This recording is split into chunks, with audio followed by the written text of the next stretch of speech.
नवेली पत्नी के साथ बड़े ही आनंद से रहते हुए जब ढोला को ससुराल में कई दिन बीत गए, तब ढोला राजा पिंगल के पास जाकर उन्हें विदा करने का निवेदन करते हैं। राजा पिंगल ने उनको और रुकने का आग्रह किया, पर कुंवर ढोला जाने पर ही बल देते रहे।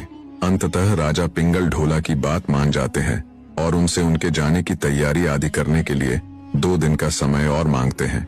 पुराने समय में जब राजा महाराजा अपनी पुत्री को पहली बार विदा करते थे तो उनके लिए बड़ा ही भव्य रथ बनवाकर उसी में बिठाकर उनको विदा किया जाता था।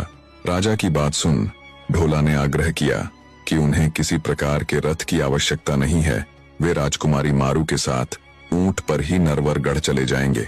तब राजा पिंगल ने कुंवर ढोला को उसके दुश्मन उमर सुमरा के बारे में बताया और उन्हें अकेले जाने से मना किया। ढोला उनकी बात मान लेते हैं।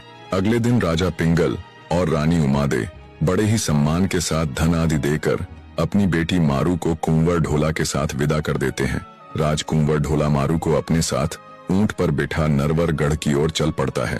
राजा पिंगल ने कई शस्त्रधारी घुड़सवार सैनिकों और मारवण की कुछ सहेलियों को भी उनके साथ साथ रवाना कर दिया।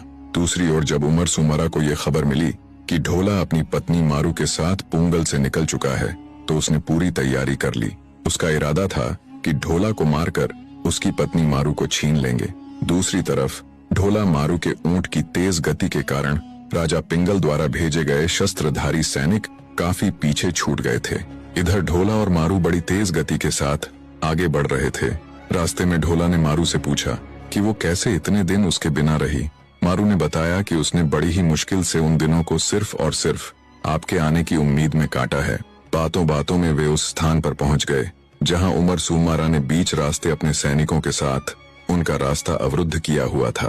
पर राजकुमार ढोला उमर सुमारा और उसके शस्त्र बल को देख तनिक भी न घबराए और बड़ी बहादुरी के साथ युद्ध करते हुए उमर सुमरा के सैनिकों को एक एक करके पछाड़ते चले गए।